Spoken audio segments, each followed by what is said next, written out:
जैसे भगवान पहुंचे दर्जी से कपड़े मांगे, दर्जी पहचान गया भक्त भगवान के लिए प्यारा होता है। जैसे भगवान ने मांगा वैसे ग्वाल वालों के लिए दर्जी ने कपड़े बना डाले। कहा प्रभु आपके लिए भी हमने कपड़े बना के रखे हैं, जैसा हमने आपने बनाया वैसे हमने आपकी सेवा में वस्त्र तैयार किया है। अपने हाथों से भगवान का श्रृंगार करवाया है।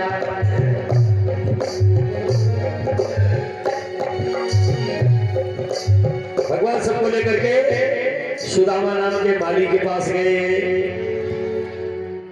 राजमार्ग से जाते हैं भगवान श्री कृष्ण की दृष्टि कुब्जा पर पड़ गई। भगवान ने कुब्जा से कहा कि ये मृगनयनी कहाँ जा रही हो?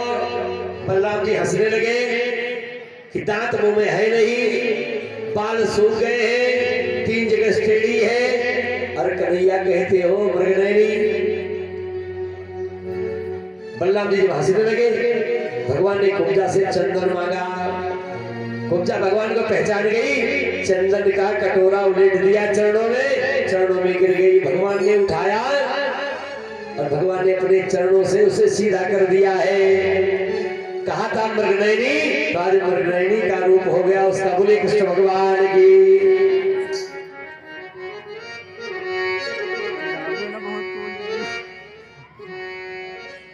गुल्लू पंडित सेठों की ओर से 200 मुद्रिकाओं का सहयोग कथा कमेटी को प्राप्त हो रहा है। बनिए शुद्ध नाम बनिए है, बिगड़िए नहीं। तो बनिए लोग क्या किए, पान दुकान पे जय जल्दी जल्दी पान लगा दे 10-20 जोड़ा एक प्लेट में रख के, और सामने भगवान के खड़े हो गए अपनी दुकान के पहले ही कि प्रभु स्वागत में।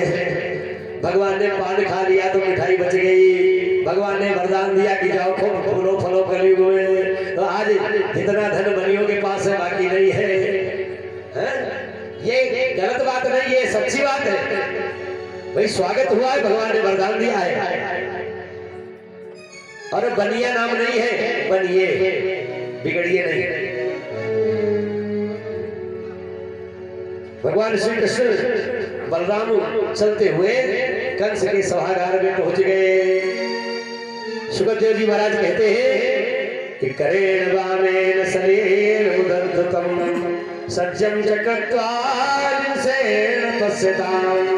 अर्थात भगवान ने खेल खेल में ही जो विशाल धनुष रखा था, उस धनुष को भगवान ने एक छोटी उंगली पर, भगवान जब सामने गए तो धनुष स्वयं उठ करके चलाया।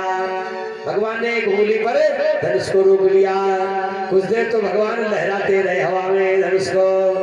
अंत में भगवान के हाथों में धनुष टूट गया। बोले कृष्ण भगवान की।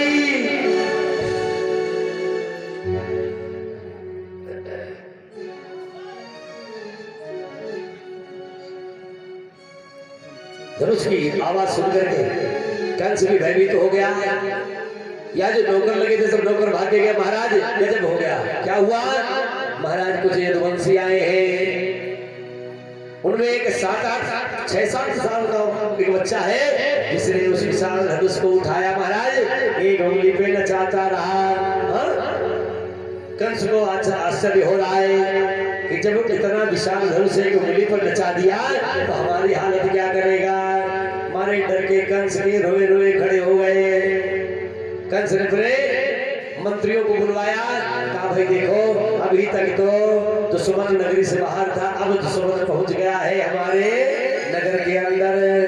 अब बचाओ तो बचा सको तो बचाओ, वरना तुम्हारा राजा मारा जाएगा। भाई बहन जी को जगा दो, देखो इनको न कंस से डर है, चाहे कंस की बात हो चाहे हमसे कोई डर नहीं पंडित जी। कि मेरी सूरत की सुहागिन जागे रे